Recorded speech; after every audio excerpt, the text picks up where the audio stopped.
Assalamualaikum warahmatullahi wabarakatuh. Pertemuan kali ini yang diajarkan yaitu proses pengambilan keputusan.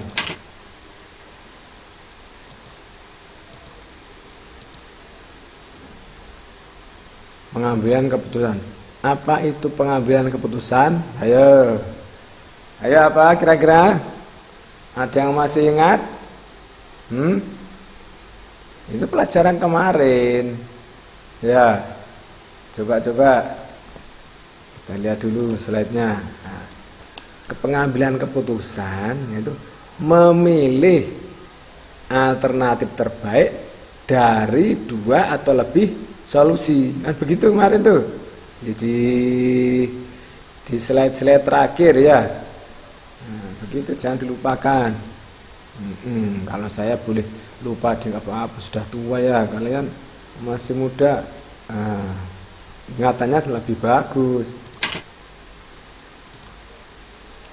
Pengambilan keputusan dan pemecahan masalah. Apa itu masalah? Masalah itu apa? Nah, punya masalah apa enggak kira-kira? Atau ada bermasalah? Anda punya masalah apa ada bermasalah? Itu dipikirkan ya. Setiap orang pasti punya masalah. Tidak ada yang nggak punya masalah itu. Ya kan? Nah, apa itu masalah? Suatu kondisi yang tidak diinginkan gitu loh.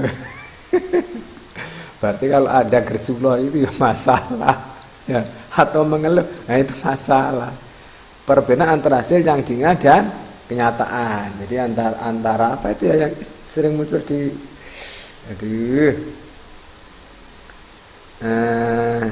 ekspektasi ekspektasi ya. Nah, realita dan impian. Nah, itu kan realita dan impian ya. Realitanya itu impiannya itu ya. Hari ini tuh makan sate. Ya, dagingnya besar-besar. Nah, ya kan? Loh, realitanya kenyataannya apa? Loh, makan tahu. Nah, gitu ya. Oke, kita lanjut. Apakah pengambilan keputusan sama dengan pemecahan masalah? Ayo. Jawabnya gimana coba? Ayo. Jawabnya gimana? Bisa jadi ya. Nah, jadi pengambilan keputusan itu salah satu apa itu istilahnya itu? Cara untuk memecahkan masalah. Ya, ada problem, kemudian ada alternatif, ada keputusan, kemudian ada implementasi dari keputusan solusi tadi. Misalnya, ya tadi apa? Mau beli HP, nah, ini beli HP, nah, gitu. Ada ABC, ada Samsung, ada Xiaomi, ada apa milik saya ya, lupa aku. Infinix, nah, ada Infinix, nah, ada Vivo. Nah, solusinya apa? Ini Samsung itu harganya lebih mahal, kameranya sekarang sekian megapiksel. Xiaomi harganya sekian, kameranya sekian. Infinix harganya sekian, kameranya sekian megapiksel. Nah, dari ini diputuskan saya milih Infinix. Nah, ya dengan apa itu kriteria tadi, faktor tadi, dia lebih murah ya, kemudian kameranya juga bagus kan, gitu. Saya milih ini. Nah, gitu ya. Kemudian setelah dipilih, beli dah. Nah, beli itu. Nah, gitu.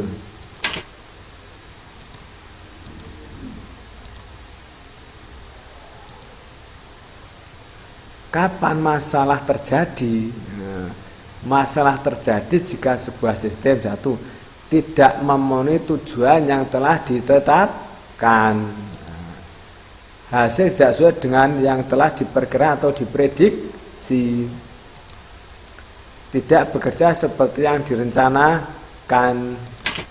Ya, nah, itu sudah.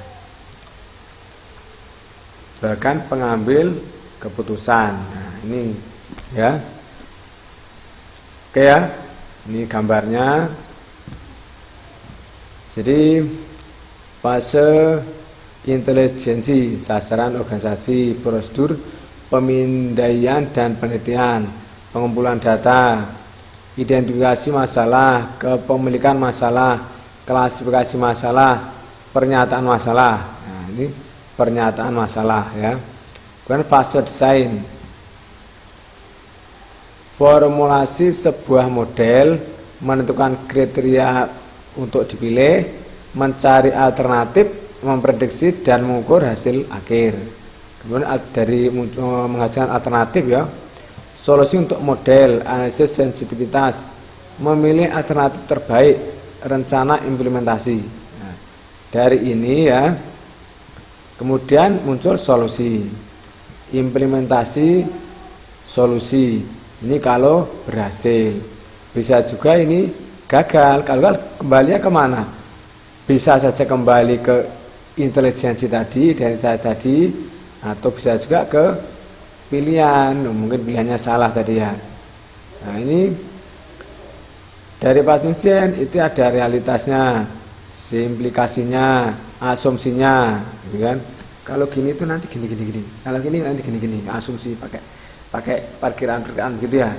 Nah, setelah muncul fase desainnya, nah di validitas modelnya, dibuat model-modelnya.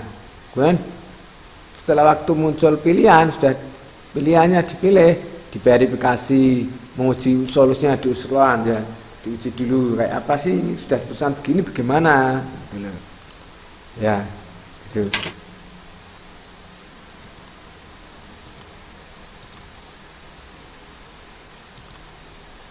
Proses pengambilan keputusan, proses memilih sebuah tindakan di antara beberapa alternatif tindakan dengan tujuan untuk mencapai sebuah target. 4 tahap pengambilan keputusan, yaitu fase intelijen itu mengamati lingkungan, mencari kondisi-kondisi yang perlu diperbaiki. Misalnya ini tuh kok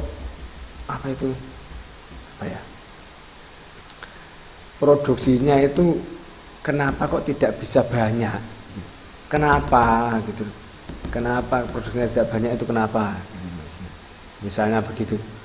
Kalau di masalahnya di jumlah produksi gitu. Kemudian fase merancang, menemukan, mengembangkan dan menganalisis berbagai alternatif tindakan yang mungkin.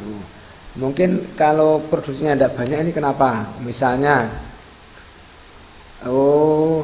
ternyata operator yang menjalankan itu sudah tua. Nah, misalnya ya, dari dianalisis tadi kan, mengamati kan begitu ya. Kemudian ditemukan cara, kalau yang pekerjaan berat ini carilah karyawan yang lebih muda, gitu kan, lebih kuat, gitu. Atau mungkin, mesinnya ini sudah perlu diperbaiki, misalnya. Ini harus istilahnya itu servis, nah misalnya itu.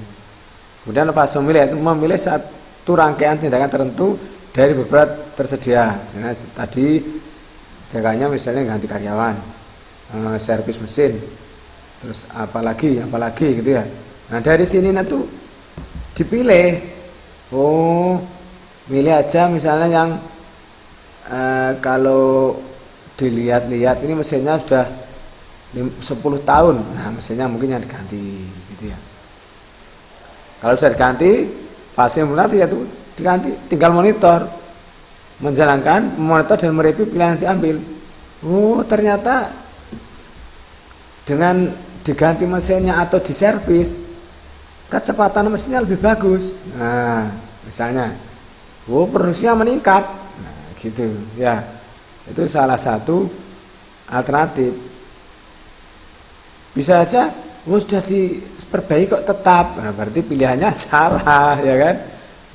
Jadi harus pandai-pandai dalam fase intelijen tadi, fase pengamatan tadi, ya itu harus jeli apa-apa penyebabnya itu apa, gitu loh ya.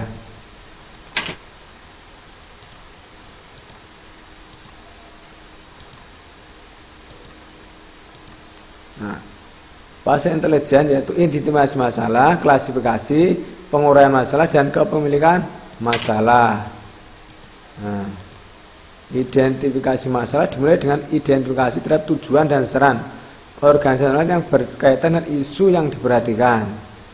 Pada fase ini seseorang berusaha menentukan apakah ada suatu masalah, mengidentifikasi gejala-gejalanya, menentukan keluasannya, dan mendefinisikan secara eksplisit.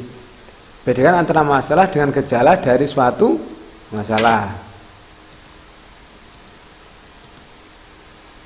Ekstensi masalah dapat ditentukan dengan memonitor, monitor untuk saya itu ya, memonitor dan menganalisis tingkat produktivitas organisasi. Ukuran produktivitas didasarkan pada data real. Kumpulan data dan estimasi terhadap data di masa mendatang merupakan langkah paling sulit di dalam analisis. Isunya muncul dalam pengumpulan dan estimasi data. Data tidak tersedia, pemerolehan data bisa jadi memerlukan biaya yang besar, data mungkin tidak akurat atau tidak cukup akurat, estimasi data sering subjektif, data bisa jadi tidak aman, data penting yang mempengaruhi hasil dapat bersifat kualitatif. Hasil dapat terjadi lebih dari periode yang ditentukan. Diasumsikan data yang akan datang akan sama dengan data historis. Menentukan apakah masalah benar-benar ada, di mana, dan berapa signifikan dapat dilakukan setelah investigasi awal selesai dilakukan. Poin kunci adalah apakah sistem informasi melaporkan masalah atau hanya melaporkan gejala-gejala dari sebuah masalah. Konseptualisasi terhadap suatu masalah dalam rangka menempatkannya dalam suatu kategori yang dapat didefinisikan mengarah pada suatu pendekatan solusi standar. Pendekatan penting dalam mengklasifikasikan masalah-masalah sesuai tingkat strukturisasi dan masalah tersebut. Ini disebut dengan klasifikasi masalah. Strukturisasi masalah keputusan, ya, menurut Simon, masalah terprogram itu masalah-masalah yang terstruktur dengan baik, yang berulang serta rutin. Dan untuk masalah-masalah tersebut telah dikembangkan model-model standar. Terprogram itu sebenarnya terstruktur. Contoh jadwal mingguan karyawan, terminasi bulanan arus kas, determinasi atau determinasi, ya kok lupa saya. Seleksi tingkat inventory untuk suatu item spesifik di bawah permintaan konsumen.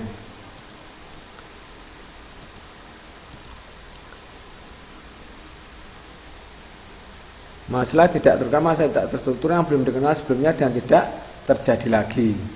Mengenai proyek penelitian dan pengembangan yang rumit, keputusan merger dan akuisisi, memilih suatu pekerjaan, mengevaluasi inisiatif e-commerce. Masalah semi terstruktur berada di antara dua spektrum tersebut.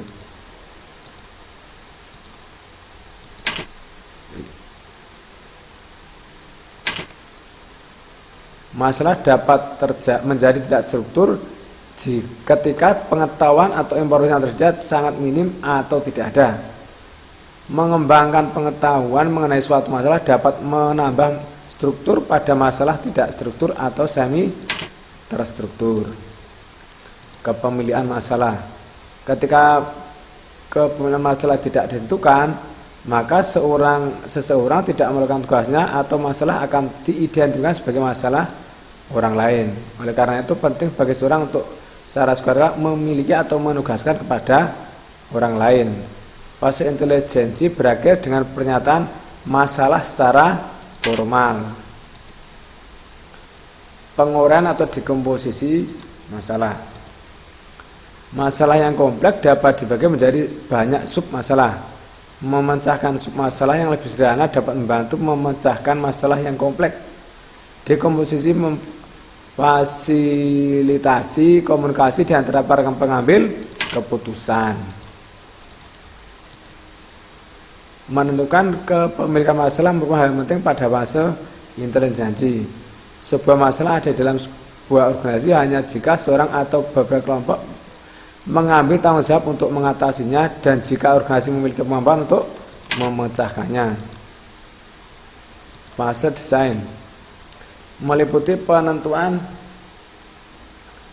atau mengembangkan dan menganalisis tindakan yang mungkin untuk dilakukan, meliputi pemahaman terhadap masalah dan menguji solusi yang layak.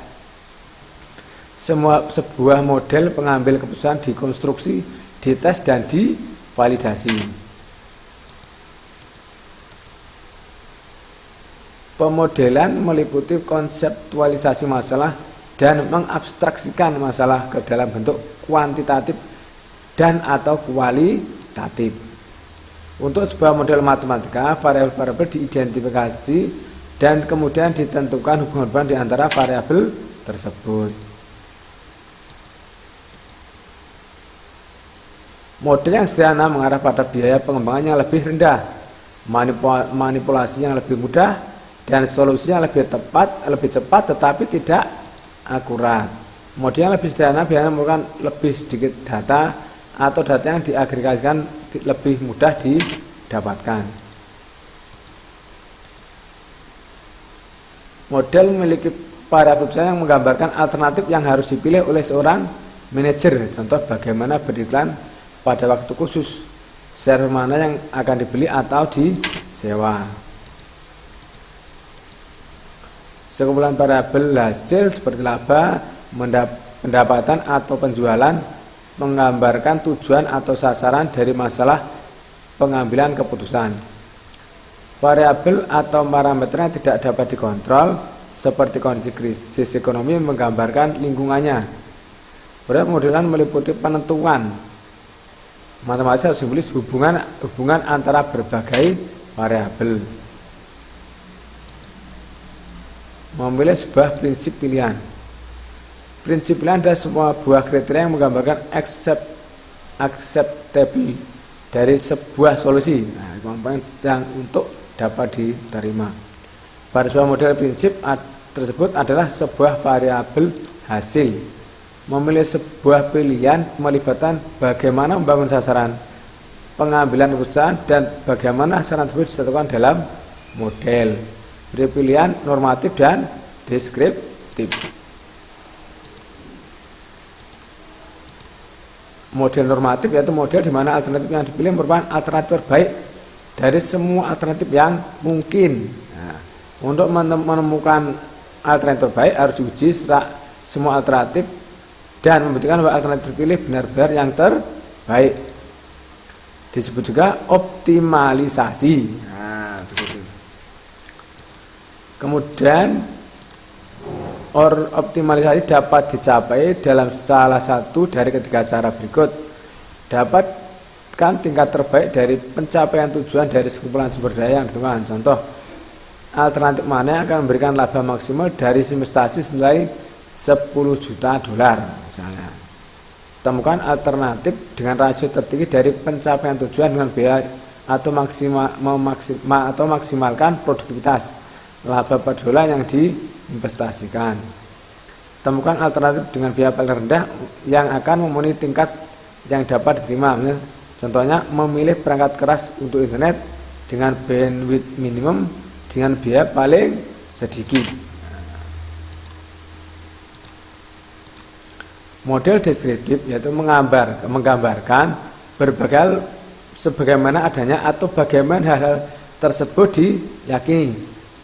Umumnya didasarkan secara matematis, sangat berguna untuk menyelidiki konsekuensi dari berbagai alternatif tindakan di bawah konfigurasi input serta proses yang berbeda-beda.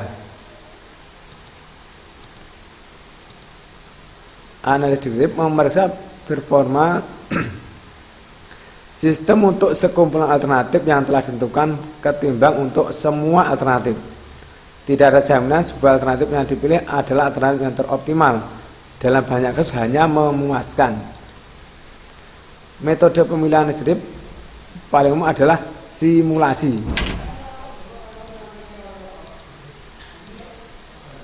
Kelas-kelas model deskriptif meliputi keputusan inventory yang rumit, analisis dampak lingkungan, perencanaan keuangan, aliran informasi, analisis skenario, simulasi, forecasting teknologi atau peramalan ya, manajemen antrian. Nah, itu. Mencari atau menghasilkan alternatif. Bagian signifikan dari pembangunan model menghasilkan alternatif sangat tergantung pada ketersediaan dan biaya informasi dan keahlian yang disyaratkan di area yang menjadi masalah.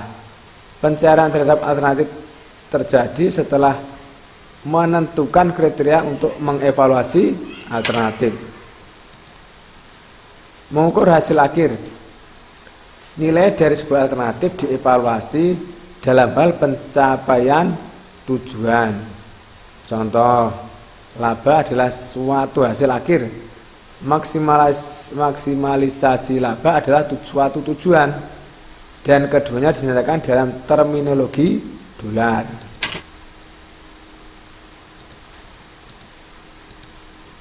Fase pilihan. Fase di mana dibuat suatu keputusan yang nyata dan diambil satu komitmen untuk mengikuti suatu tindakan tertentu. Fase pilihan meliputi pencarian, evaluasi, dan rekomendasi terhadap suatu solusi yang tepat untuk model. Solusi untuk sebuah model adalah sekumpulan nilai spesifik untuk variabel-variabel keputusan dalam suatu alternatif yang ditentukan.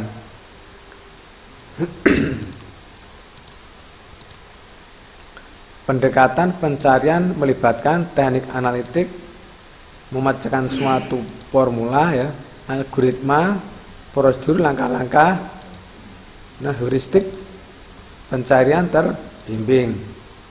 Blind search itu pencarian buta.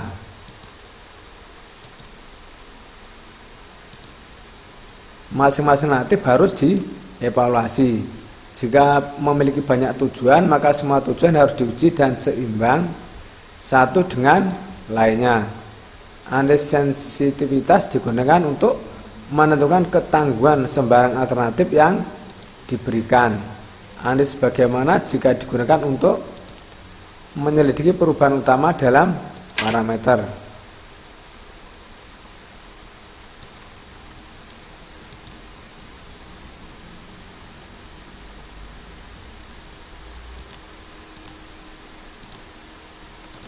Fase implementasi menjalankan solusi, melakukan pelatihan user, mendapatkan dukungan manajemen level atas, menghadapi resistensi user, ya mudah ya. Nah, jadi dalam fase implementasi pertama misalnya contohnya misalnya keputusan diambil misalnya gini, pembelian software. Nah, itu harus melakukan pelatihan user ya gitu. Kemudian menghadapi resistensi user, ada beberapa user atau pegawai itu yang menolak. Oh, saya itu sudah kebiasaan pakai ini pak, nah gitu, saya tidak mau pakai yang ini. Nah, padahal ini yang terbaru gitu. Jadi penolakan itu harus dihadapi, harus dicarikan solusi juga gitu ya. Nah, itu memerlukan dukungan manajemen level atas. Jadi harus ada ketegasan pimpinan ya. Misalnya pokoknya semua harus pakai program ini. Nah, gitu pimpinan harus memutuskan gitu. Karena adalah keputusan yang kita ambil menggunakan program ini, semua pegawai atau karyawan harus memakainya. Gitu ya. Dengan begitu tidak ada penolakan ya. semuanya akan ikut belajar menggunakan program tersebut. Nah, gitu. Ya. Jelas ya kira-kira? Oke. Kalau begitu untuk pertemuan kali ini cukup sampai di sini. Saya akhiri. Assalamualaikum warahmatullahi wabarakatuh.